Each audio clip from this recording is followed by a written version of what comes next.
Halo kawan-kawan, kita ketemu lagi di Rayudi Channel.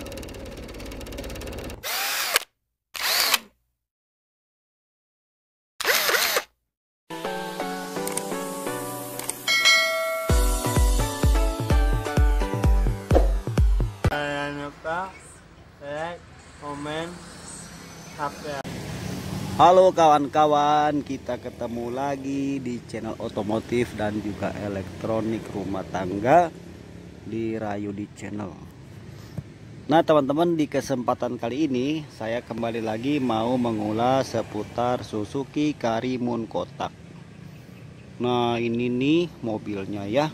Kemarin saya sudah bikin konten bagaimana caranya memperbaiki rem ya, atau master rem atas. Teman-teman boleh lihat, kalau mau lihat di situ ada, sudah saya bagikan.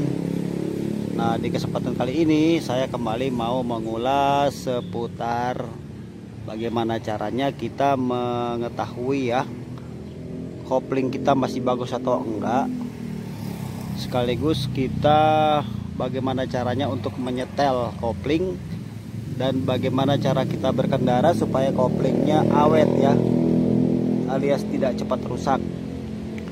Jadi teman-teman disimak aja terus video ini, jangan di skip, jangan dicepetin. Mungkin teman-teman baru aja beli mobil second ya dari orang dan ada sedikit kurang enak di bagian kopling, atau mungkin pemilik mobil juga ya merasa agak ada perubahan, atau mungkin habis dari bengkel atau bla bla bla.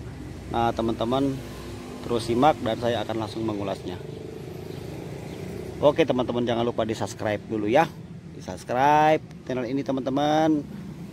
Dan kalau ada iklan yang pendek tolong dibantu nontonnya teman-teman ya, jangan di skip.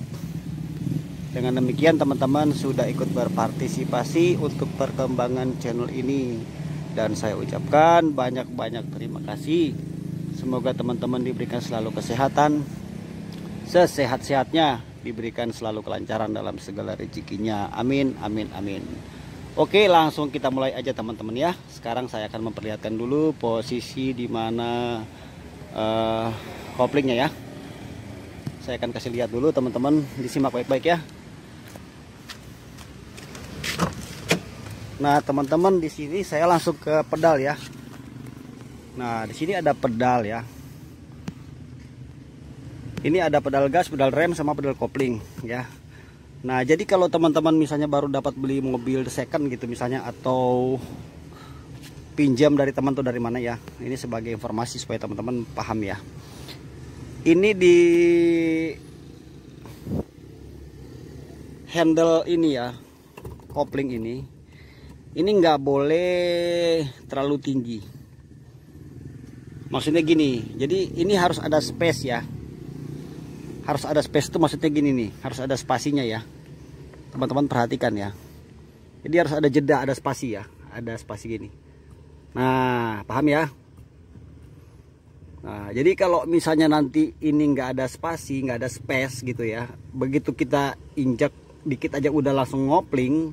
Nah yang terjadi itu drag leher yang ada di bawah, drag leher yang ada di matahari itu nempel terus. Nah biar lebih jelas sekarang saya buka kap mesin supaya kita biar lebih jelas kita ulas ya. Oke, kita buka kap mesin.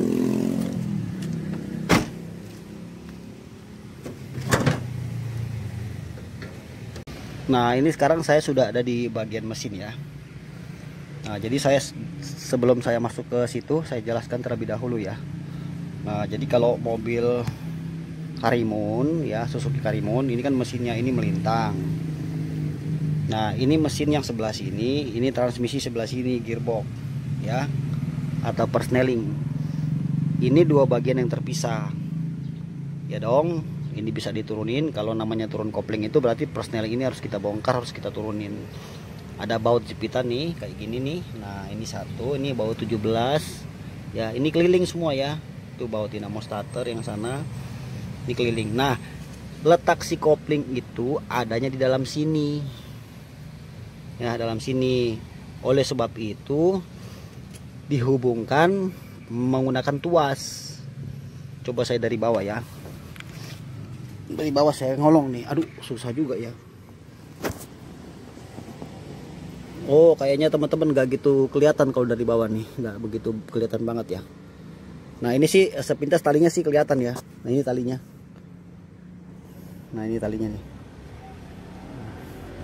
Coba saya dari atas ya, biar lebih jelas ya. Biar kita lihat ya.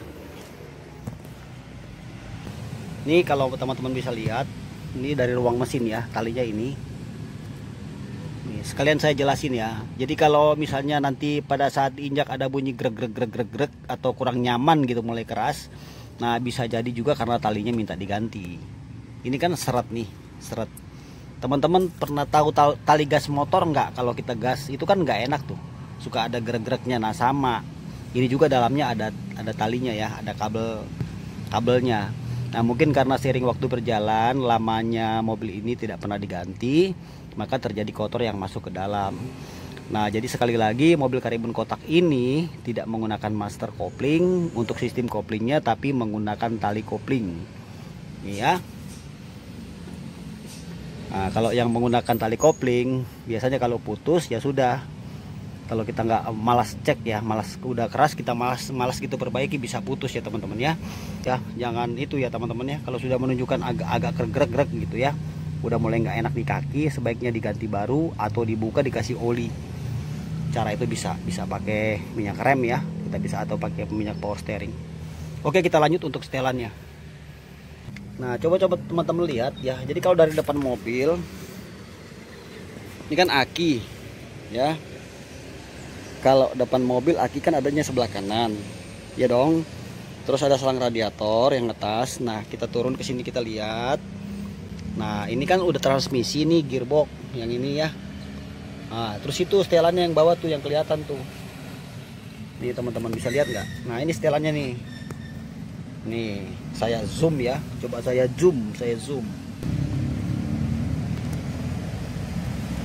Nah ini nih teman-teman ya, udah saya zoom ya.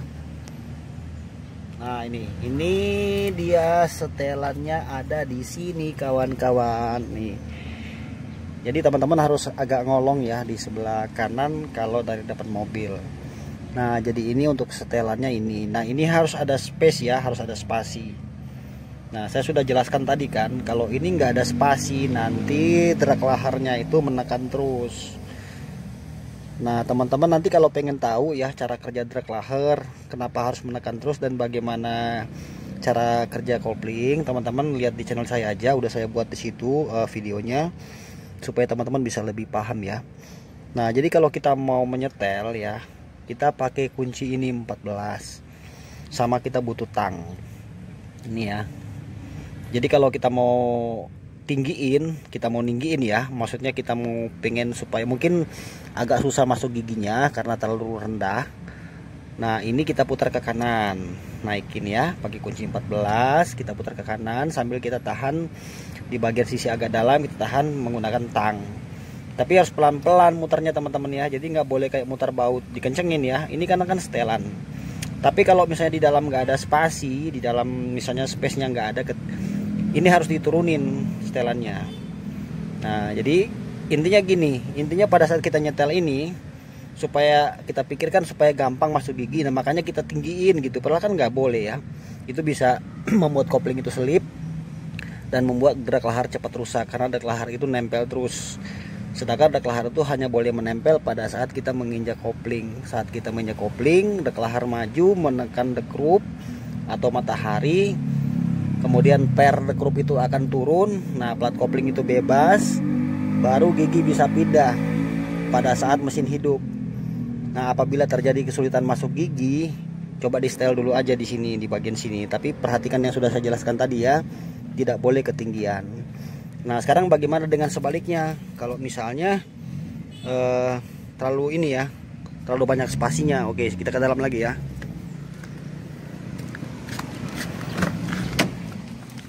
Nah sebaliknya malah gini ya, kalau terlalu banyak spasinya, jadi pada saat kita menginjak gitu ya, baru kena itu udah di sini misalnya di bawah, agak di bawah gitu. Nah itu di sana teman-teman tinggiin yang sudah saya jelaskan tadi. Tapi ingat ya, ketika kita menyetel juga tidak boleh terlalu banyak ya spasinya ini, nggak boleh.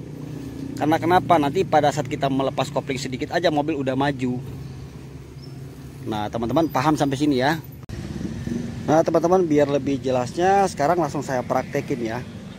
Sekarang langsung coba kita praktekin. Saya hidupkan mesinnya dan saya masukkan gigi ya.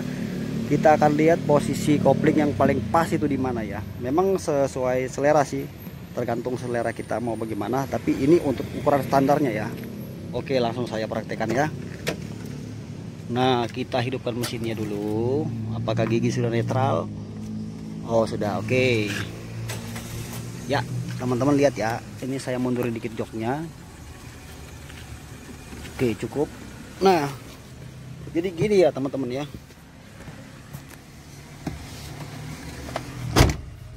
Ini kan kita mulai ini ya. Mesin udah hidup ya. Oke. Kita mulai menginjak ya. Perhatikan ya teman-teman ya. Nah, terus gigi kita masukin ya. Oke, saya pindah gigi dulu ya. Pakai mundur aja. Oke.